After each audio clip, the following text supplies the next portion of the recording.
afternoon, subscribers. You know, conversation that came up with two of my friends who I just got back from happy hour with led me to making this video. I know it's still kind of early, but one friend had to get home because, well, her husband has to go to his second job, which hopefully he won't need much longer if he finally makes the career change he's always wanted and, gets that which is so elusive to both him and me a fair shot. Don't worry, buddy. We'll bend the rules a chance for you. Yeah, Lilith. And then the other one, the nurse, she dates this sleazy douchebag that nobody likes, he's a professional con artist. He has a job, but he works from home, and it's a sales thing where he basically cons people out of money. He's a sleazeball. And she's slowly waking up to that. Because, come on, nurse, you're around doctors and stuff all day. Don't settle for him because he was in the right place at the right time, and he laid claim to you. All right, I won't give any more details, because I don't want to embarrass her. Even though I openly hate him and he hates me. Makes it known every time this group of friends goes out together. And he also makes fun of me because whenever we're at bars with a group of friends, he sees I get a lot of attention from college-age girls and I push them away, and he makes demisexual jokes and might even call me gay, and then I put my arm around his girlfriend and she smiles, and then he gets all pouty and territorial. It's a little game we play. But no, I'm not trying to steal her. I just want her to be free of you, as all of our friends do. And, well, you can't wear the mask for everybody. And I know you watch these videos. I know you do. I know the look you give me when you smirk at me and I look at you when I see right through you. You know the jigs on this stuff. Can't hide truth forever, douchebag. But anyway, so she had to leave to go to him because he kept blowing up her phone, and, he guilt trips very well, as most narcissists do. Which led me to this, the thoughts the three of us were having in this conversation during happy hour. Oh, first, here's my sidebar. Wondering where I've been. Yeah, I got fired from work. What day's today? Saturday, 2 days ago? 2 or 3 days ago. Yeah, 2 or 3 days ago. I was trying to transfer out of that department. That was a known thing for months.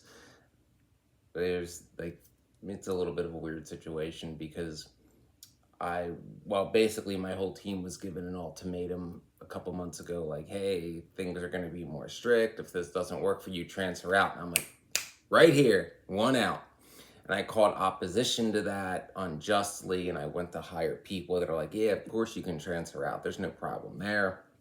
But given that the time in between, because, I was getting this opposition and the higher up person I needed to talk to was on vacation, nevertheless, a few days ago, or last week, I guess at this point, something happened, and I'll just say this. Am I partially responsible? Yeah. Am I primarily responsible or solely responsible? No. And a very important task didn't get done that needed to get done before, the business was closed for the day. I didn't get it done. I never said I got it done. Somebody else, because I wasn't there till the very end of that day, just as my schedule was, somebody else said that I got it done, saw that I didn't get it done, and then said that it was done when they could have easily done it themselves. So yeah, it's definitely a gray area, but whatever. And I can, ironically, still reapply to this business into the position I was trying to transfer in anyway, because I for the most part, really liked the people I worked with. I just didn't really like my position because it was very, very strict. And you guys who followed my channel long enough know autonomy all the way. And I don't do good under micromanagement at all. And the level of strictness in the position I was in was stricter than what I was undergoing when I was a professional firefighter EMT in Arlington, and we were dealing with, life and death and maybe not every day, but more days than not. So that's just my opinion. Again, this channel's my opinion, and it's not official testimony or to be taken as fact or as a deposition. It is my opinion at that moment in time, and I've been drinking. So, amalgamations too. Read the disclaimer in the about section. This is story time. This is a character. This is not real. Now, on to my subject. As me and the teacher were trying to explain to the nurse. Okay, so when you're with a narcissist, you have to understand them revealing their true selves, the slow decline into the reality of what the relationship is and what it is going to be in its totality, and keep declining, manifests over time. Now, what do I mean by that? So, when a narcissist picks a target, as I've discussed in previous videos, yeah, narcissists have a type, but narcissists excel at things that aren't based in merit. And what do I mean by that? Narcissists excel at things like timing, bravado, bullshitting, lying. In other words, they're opportunist through and through. They know, because this is how a lot of narcissists get women out of their league.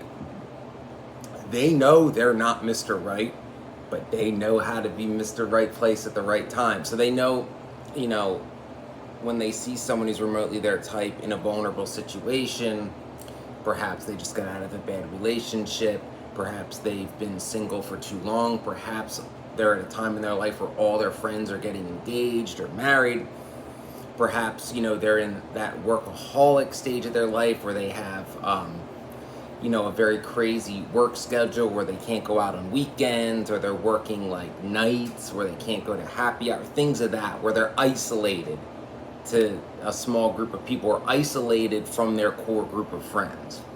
That's when they know when to strike. Because a narcissist always wants somebody out of their league, because that's their trophy. That gives them validation. Them getting that girl out of their league is proof to them. They're proving to themselves that they are what they think they are. Most narcissists, at least covert narcissists anyway, are slightly above average across the board, but they think they're like they're top tier everything in looks, intelligence, success, money, everything. And they try to play that character as much as they can, although they constantly talk behind people's back and throw people under the bus and step over people to get whatever they want, because everybody's just a pawn to them.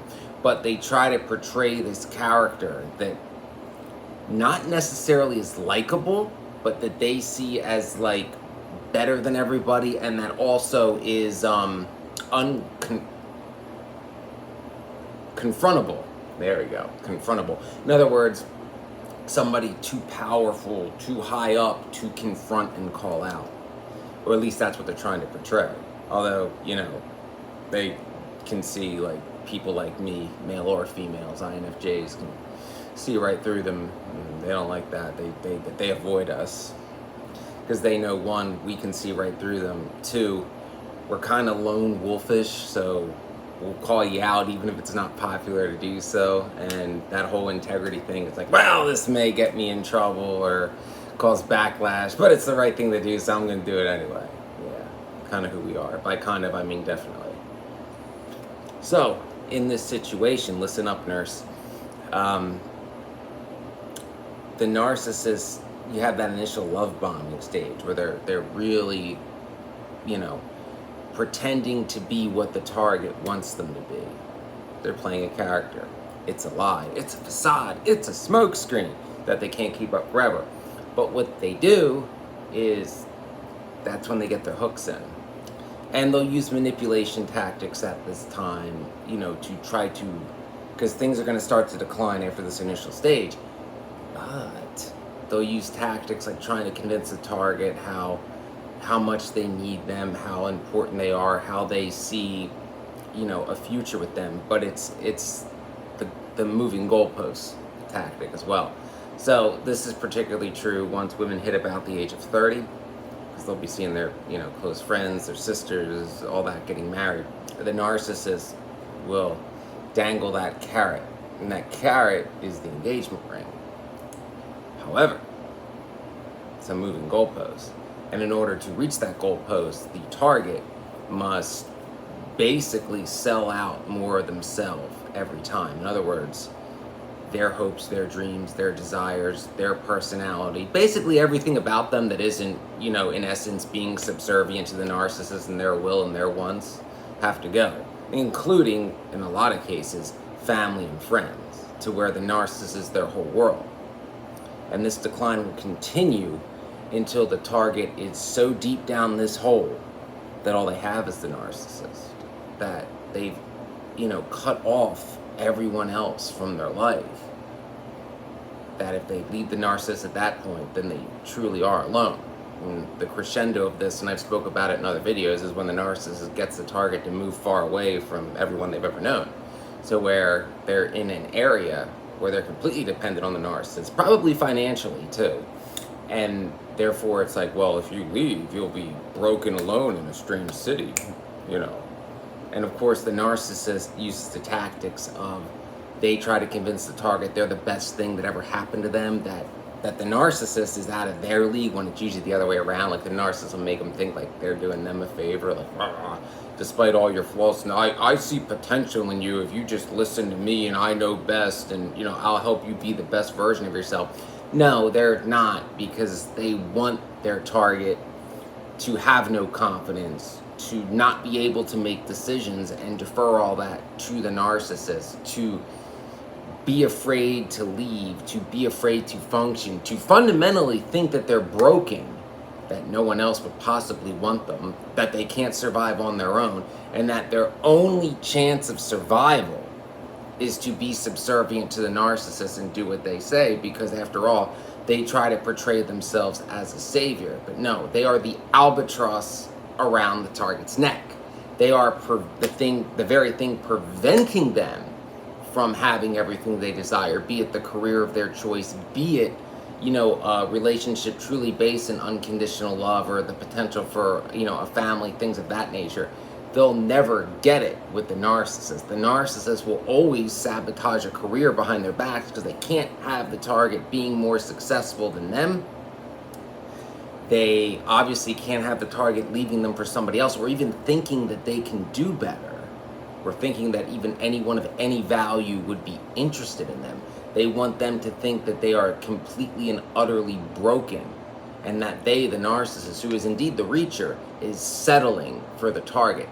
That's the game. But it's a slow decline to this. They don't do it all at once, because, if they're just starting out trying to hook this person, who again is out of their league in most cases, they do it right off the bat, jigs up. They have to be able to fool people around them at least long enough, And a lot of times they don't even do that. A lot of times, when a narcissist picks a target, their friends and family, close friends and family, are like, don't you see this and that? But they can be very charming. And again, they're masters at timing. They know when to strike. They know when to strike at these targets when they're at a time in their life where they don't want to be alone. Nurse here was, she's quite a bit younger than, she's about a decade younger than me, was living with her best friend who just got engaged. So she no longer had a roommate. And, Narc Boy knew that was the time to strike. Yes, they're very much opportunists. So be aware of that. Be aware of the slow decline. And what they try to do in this slow decline is normalize it. Again, because if it slowly gets worse over time, the target keeps justifying it as rough patches, as, well, everybody goes through this. And that's a big normalization tactic, is trying to say, oh, this is something everybody goes through. It's normal. This is unavoidable. You have, No, it's not. It's a slow decline into the reality of what the relationship with a narcissist really is. And it never gets better. I've spoken in other videos, the only times where it gets better is when the target is basically out the door, the narcissist will briefly, and I'm talking like less than a month, will treat the target better just long enough to give them just enough to keep them from going out the door, but nothing more. And at best, this pattern will continue. The lows will get lower and the highs, if you can call them that, will become smaller. Their biggest thing in this slow decline, once again, their biggest ally is time, is the longer they keep a target, the harder it is for a target to break free, because the target doesn't want to accept that, they fell for a lie, that they fell for a character, that the person that they're with isn't who they were pretending to be in the beginning, the person they actually fell for, that this is the reality of the situation. This isn't a rough patch. This is, the unmasked version of who this person really is. And therefore, they would have to not only admit that they were conned, but, that whole realization of, well, I wasted however much time, and that people don't want to do that. And then, of course, a lot of women, like men, have a hero complex where they think, oh, well, it's not their fault and I can fix them. I can save them. Narcissists they don't think they need to be saved because they think they're perfect. And also they don't think they need to be fixed because in their mind they're perfect. The problem is you. The problem is your resistance into, basically being their complete subservient slave girl to their will, because their will is best and they know all and they know what's best for you, which includes you not being you anymore and becoming the person they want you to be. You get it? So that, in essence, is the slow decline over time. And again, it's that ever-moving goalpost. And if you keep playing this game thinking that it's going to get better, it's going to get better, it's going to get better, it's not. In fact, you're going to lose more and more of yourself as they continue to move that goalpost towards the ultimate commitment. Then if and when you get it, you will have lost so much of yourself and your dreams and your hopes of who you are that you truly will think that you're broken and it's the best you can hope for. And it's a much harder recovery than just accepting, wow, I got conned, I got played, and I'm out of here. Because, when you get marriage and kids in the picture, it's very hard to actually completely go no contact with a narcissist. I've seen people in these situations and they're very good at getting in people's heads and making them doubt themselves and making them think that they are worthless and that, they're nothing without the narcissist and that no one else could honestly be into them, or that they're so broken that anyone who was potentially into them will see so quickly how damaged they are and run away, and that the narcissist is a saint for tolerating all these problems. I've seen them admit to themselves and other people out loud that they need to get out now or they never will. And yet, even in these instances, sometimes, not always, they choose not to run, knowing full well that they need to, knowing that the potential, not so much point of no return, but a turning point to where recovery would be much longer and harder is coming, knowing what this person is, but still choosing not to run. Because again, the abuse becomes normalized. It becomes normalized. The narcissist wants their target to tolerate their toxic behavior, and the more it's tolerated, the worse it gets, because they get their supply out of making these people miserable, out of having complete control over them, out of seeing them miserable and yet still abiding by the narcissist rules. And to watch the algorithm, but this is particularly true, in the bedroom. They get off in getting their targets to do things they don't want to do. And the more uncomfortable they act and see doing it, the more the narcissist gets off, because they're sick like that. And there's no changing these people. There's no saving them. And for those of you that you're telling me I'm wrong and that your narcissist is different, you really think every person in your life, your friends and family who have known you for years, you really think they're all wrong about this person? You really think that you're seeing something that no one else can see? Or are you just seeing what you want to see because you can't accept the truth?